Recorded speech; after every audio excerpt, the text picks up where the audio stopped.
بسم اللہ الرحمن الرحیم۔ محترم ساتھیو، حجاج ابن یوسف کون تھا اور نبی کریم صلی اللہ علیہ وآلہ وسلم نے اس کے بارے میں کیا پیش گوئی فرمائی تھی، اور یہ گورنر کیسے بنا، اور یہ سادات کرام اور صحابہ کرام کو قتل کیوں کرواتا تھا؟ محترم ساتھیو، حجاج بن یوسف کے بارے میں مختلف تاریخ دان مختلف اور متضاد رائے پیش کرتے ہیں۔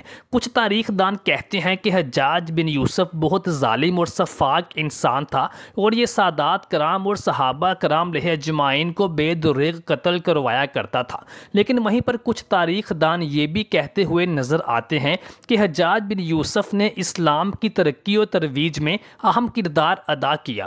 وہ سخت گیر تھا، لیکن مسلمانوں کے خلاف سخت گیر نہ تھا بلکہ دشمنوں کے لیے سخت گیر تھا، اور اس نے قرآن مجید پر اعراب بھی لگوائے تھے اور یہ قرآن مجید کا حافظ بھی تھا۔ محترم ساتھیوں، حجاج بن یوسف قبیلہ بنو ثقیف سے تعلق رکھتا تھا۔ یہ طائف میں پیدا ہوا، وہیں پر اس کی پرورش ہوئی۔ اس کا باپ تدریس کے شعبے سے تعلق رکھتا تھا اور اس کو بھی ایک اچھا مدرس بنانا چاہتا تھا، لیکن قسمت میں کچھ اور ہی لکھا ہوا تھا۔ حجاج بن یوسف شروع دن سے ہی اپنے ہم جماعتوں کے اوپر حکمرانی کا رویہ اپنائے رکھتا تھا۔ کوئی بھی چیز اس کی مرضی کے خلاف ہوتی تو وہ آپے سے باہر ہو جاتا تھا۔ اس نے بچپن سے ہی حکمران بننے کا خواب اپنے دل میں سجا رکھا تھا۔ یہی وجہ تھی کہ وہ اپنے باپ کے نقش قدم پر نہ چلا اور حکمرانی کا خواب پورا کرنے کے لیے عبد الملک بن مروان کے ایک وزیر کے گھر پر ملازم ہو گیا۔ وزیر اس سے بہت خوش ہوا کیونکہ حجاج بہت اچھا منتظم ثابت ہوا اور اس کے مالک نے جلد ہی اس کی صلاحیتوں کو بھانپ کر اسے ترقی دے کر مستقل اپنی جاگیر کا انتظام اسے دے دیا۔ انہی دنوں میں عبد الملک بن مروان کو اپنی فوج کے اندر سستی اور کاہلی کی شکایات ہوئی تو اس نے اپنے وزیر سے اس کے بارے میں بات کی تو اس کے وزیر نے کہا کہ میں آپ کو ایک ایسا شخص دیتا ہوں جو اپنی سخت گیری اور انتظامی امور کی وجہ سے بہت قابل شخص ہے۔ عبد الملک بن مروان نے کہا، ہاں مجھے ضرور اس شخص کے بارے میں بتاؤ۔ تو اس کے وزیر نے حجاج بن یوسف کو عبد الملک کے پاس بھیج دیا اور یوں حجاج بن یوسف کا خواب پورا ہوتا نظر آنے لگا اور وہ حکمرانی کی دہلیز کی طرف اپنے قدم بڑھانے لگا۔ عبد الملک بن مروان بھی اس کی صلاحیتوں کا معترف ہو گیا اور اس نے بہت جلد ہی اس کی سخت گیری کی وجہ سے اپنی فوج میں سستی اور کاہلی کو دور ہوتا ہوا دیکھا تو مستقل طور پر اس کو اپنی فوج کا افسر مقرر کر دیا۔ عبد الملک بن مروان نے جب عراق پر حملہ کیا تو وہاں اسے مصعب بن زبیر کے خلاف حجاج جیسے سخت گیر اور انتظامی امور پر قابو رکھنے والے سپہ سالار کی ضرورت تھی۔ چنانچہ اس نے ابن زبیر کے مقابلے پر حجاج بن یوسف کو بھیجا اور حجاج بن یوسف نے اس کو مایوس نہیں کیا اور اس نے ابن زبیر کا خاتمہ کیا، جس سے عبد الملک بن مروان اس کا مزید معترف ہو گیا اور اب اس کو اپنی ہر مہم پر اپنے ساتھ رکھنے لگا اور اس طرح سے یہ اس کا دست راست بن گیا اور حجاج بن یوسف کی درینہ خواہش پوری ہو گئی اور اب وہ حکمران بن چکا تھا۔ حجاج کی سخت گیری، اس کا غصہ، اس کا غضب اور فوج کے اوپر اس کا کنٹرول دیکھ کر عبد الملک بن مروان نے اسے خراسان، کوفہ اور بصرہ اور اس سے بھی پہلے اہل حجاز کی طرف گورنر بنا کر روانہ کیا تاکہ وہ اپنی دہشت اور غضب اور غصے اور قہر کے ذریعے انہی علاقوں میں اموی حکومت کو مضبوط کر سکے۔ امام شعبی رحمۃ اللہ علیہ فرماتے ہیں کہ ایک زمانہ آئے گا کہ لوگ حجاج بن یوسف ثقفی کے لیے رحمت کی دعا کریں گے۔ اس کے دو مفہوم ہیں، ایک تو یہ ہے کہ بعد کے زمانوں میں حجاج بن یوسف سے بھی زیادہ سخت گیر اور ظالم اور جابر حکمران آئیں گے جن کی نسبت حجاج کو اچھا تصور کیا جائے گا اور اس کے لیے رحمت کی دعا کی جائے گی، اور دوسرا یہ کہ لوگ دینی غیرت سے اس قدر عاری ہو جائیں گے کہ وہ حجاج بن یوسف کے لیے عذر تلاش کریں گے اور اسے اچھا سمجھیں گے، جس طرح گمراہی کے اماموں کے ساتھ لوگوں کا معاملہ ہے۔ سیدہ اسماء بنت ابی بکر صدیق اور زوجہ سیدنا زبیر بن عوام کے بیٹے کو جب حجاج بن یوسف نے بے دردی سے قتل کروا دیا تو وہ بنت ابی بکر صدیق کے پاس آیا اور آ کر کہنے لگا کہ دیکھا میں نے تمہارے بیٹے کا کیا حشر کیا۔ تو انہوں نے کہا کہ اے حجاج، ہوش کے ناخن لے، تو بہت بڑی گمراہی میں ہے، تو نے میرے بیٹے کی زندگی تباہ کی لیکن میرے بیٹے نے تیری آخرت کو تباہ و برباد کر دیا۔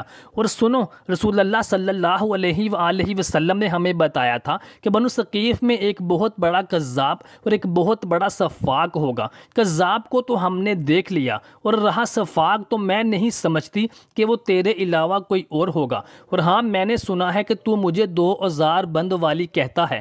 ہاں، میں اپنی اس فضیلت پر فخر محسوس کرتی ہوں کہ ایک اوزار بند وہ تھا جس میں میں نبی کریم صلی اللہ علیہ وآلہ وسلم کا کھانا باندھ کر غار ثور میں لے جایا کرتی تھی، اور دوسرا اوزار بند وہ ہے جس سے کوئی بھی عورت آزاد نہیں رہ سکتی۔ یہ سن کر وہ وہاں سے اٹھ کھڑا ہوا اور انہیں کوئی جواب نہ دے سکا۔ صحیح سند کے ساتھ مسند احمد کی روایت میں ہے کہ رسول اللہ صلی اللہ علیہ وآلہ وسلم فرماتے ہیں کہ ثقیف میں 2 بڑے کذاب پیدا ہوں گے، جن میں سے دوسرا پہلے سے زیادہ بدترین اور بدترین سفاک ہوگا۔ حجاج نے ابو بکر صدیق رضی اللہ تعالیٰ عنہ کی بیٹی، زبیر بن عوام رضی اللہ تعالیٰ عنہ کی بیوی، ام المومنین حضرت عائشہ رضی اللہ تعالیٰ عنہ کی بہن، اور ہجرت کے موقع پر رسول اللہ صلی اللہ علیہ وآلہ وسلم کی مددگار صحابیہ حضرت اسماء رضی اللہ تعالیٰ عنہ کو دھمکی دیتے ہوئے کہا کہ یا تو تم میرے پاس آؤ گی یا پھر میں تمہارے پاس ان لوگوں کو بھیجوں گا جو تمہیں تمہارے بالوں سے گھسیٹتے ہوئے لے آئیں گے۔ حجاج بن یوسف کی بے باکی اور سفاکیت اس قدر بڑھی کہ اس نے مکہ کی ناکہ بندی کر کے غذائی بحران پیدا کر دیا اور مکہ پر سنگ باری کی۔ جب شامی خانہ کعبہ کی حرمت کی وجہ سے ہچکچاتے تو حجاج بن یوسف خود سنگ باری کرتا۔ اس مہم میں اس نے انتہائی سفاکی کا مظاہرہ کرتے ہوئے عبداللہ بن زبیر کو شہید کر ڈالا اور ان کی لاش کو کئی روز تک پھانسی پر لٹکائے رکھا۔ اس کا نتیجہ یہ نکلا کہ اسے حجاز کا ولی مقرر کر دیا گیا۔ بہت سے تاریخ دان اس بات پر اجماع کرتے ہیں کہ حجاج بن یوسف نے قرآن مجید پر اعراب لگوائے تھے اور وہ قرآن مجید کا حافظ بھی تھا، لیکن دوسری طرف وہ سادات کرام، صحابہ کرام علیہ اجمعین کو اور ان کی اولاد کو بلا وجہ قتل بھی کرواتا تھا۔ چنانچہ اس طرح کی قتل و غارت گری اور ظلم اور سفاکیت اور خانہ کعبہ کی بے حرمتی کے سامنے قرآن مجید کو حفظ کرنا یا اس پر اعراب لگوانا کچھ معنی نہیں رکھتا۔ علامہ مودودی فرماتے ہیں کہ حجاج بن یوسف کو ایک بہت خطرناک بیماری لاحق ہو گئی تھی۔ بہت سارے حکماں سے علاج کروایا لیکن کوئی افاقہ نہ ہو سکا۔ ایک دن کہنے لگا کہ اللہ تعالیٰ تو اپنے بندے سے 70 ماؤں سے زیادہ پیار کرتا ہے، چنانچہ میری استغفار کو بھی وہ قبول فرما لے گا۔ جب امام حسن بصری رحمۃ اللہ علیہ کو اس کے بارے میں پتہ چلا تو آپ نے فرمایا کہ حجاج بن یوسف کتنا نادان ہے کہ وہ دنیا بھی اپنی مرضی کی گزارنا چاہتا ہے اور آخرت کی زندگی کے بارے میں بھی یہی چاہتا ہے کہ وہ اس کی مرضی کی ہو، یعنی اللہ تعالیٰ اس کو معاف فرما دے۔ وہ پیٹ کے عجیب و غریب مرض میں مبتلا ہو گیا تھا۔ ایک دفعہ ایک حکیم نے گوشت کا ایک ٹکڑا ایک دھاگے سے باندھ کر حجاج بن یوسف کے گلے میں اس کے حلق میں اتارا، اور جب اس کو واپس نکالا تو وہ عجیب طرح کے کیڑے مکوڑوں سے بھرا ہوا تھا۔ اس سے اس قدر بدبو پھیلی کہ تمام لوگ اٹھ کر بھاگ نکلے اور وہ علاج کرنے والا حکیم بھی اٹھ کر بھاگ نکلا۔ علماء کرام فرماتے ہیں کہ اگر ظلم کی بات کی جائے تو آنکھوں کے سامنے حجاج بن یوسف کا نام زندہ ہو جاتا ہے۔ حجاج بن یوسف کا جب موت کا وقت آیا تو ماں نے کہا کہ بیٹا مجھے لگتا ہے کہ اللہ تعالیٰ تم کو جہنم میں ڈال دیں گے۔ یہ سن کر حجاج بن یوسف بہت زور زور سے ہنسنے لگا۔ اس کی ماں نے حجاج کی اس ہنسی کو دیکھا تو سوچا کہ شاید جہنم کا نام سن کر پاگل تو نہیں ہو گیا۔ حجاج بن یوسف نے اپنی والدہ سے کہا کہ اے حجاج کی ماں، روز قیامت جب اللہ تم سے کہے کہ اے حجاج کی ماں، اگر میں تم کو اس بات کا فیصلہ کرنے دوں اور حکم دوں کہ تم اپنے بیٹے کی سزا تجویز کرو کہ اس کو کیا سزا دینا چاہو گی، تو ماں نے مسکرا کر کہا کہ اگر مجھے اللہ تعالیٰ اس بات کی اجازت دے کہ تم اس کے اوپر فیصلہ کرو تو میں تم کو جنت میں داخل کرنے کا فیصلہ دوں گی۔ تب حجاج بن یوسف نے کہا کہ ماں تو ایک ہے، اتنا جاننے کے بعد اگر تم مجھے جنت دے سکتی ہو تو میرا رب 70 ماؤں سے زیادہ محبت کرتا ہے۔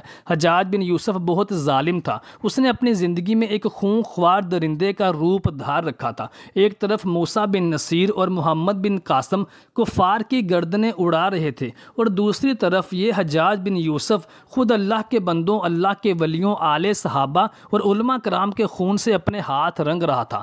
حجاج بن یوسف نے 1,20,000 انسانوں کو قتل کیا ہے۔ اس کے جیل خانوں میں ایک دن میں 80 ہزار قیدی ایک وقت میں ہوتے تھے، جن میں سے 30,000 عورتیں تھیں۔ حجاج بن یوسف نے جو آخری قتل کیا وہ عظیم تابعی اور زہد و پارساں انسان حضرت سعید بن جبیر رضی اللہ تعالی عنہ کا قتل تھا۔ انہیں قتل کرنے کے بعد حجاج پر وحشت سوار ہو گئی تھی، وہ نفسیاتی مریض بن گیا تھا۔ حجاج جب بھی سوتا، سیدنا حضرت سعید بن جبیر اس کے خواب میں آ کر اس کا دامن پکڑ کر کہتے، اے دشمن خدا، تو نے مجھے کیوں قتل کیا؟ میں نے تیرا کیا بگاڑا تھا؟ جواب میں حجاج کہتا کہ مجھے اور ابو سعید کو کیا ہو گیا ہے؟ محترم ساتھیوں، اللہ تعالیٰ سے دعا ہے کہ اللہ تعالیٰ اس ظالم حجاج بن یوسف کو آخرت کا عذاب بھی دے اور اس کو جہنم میں جلائے۔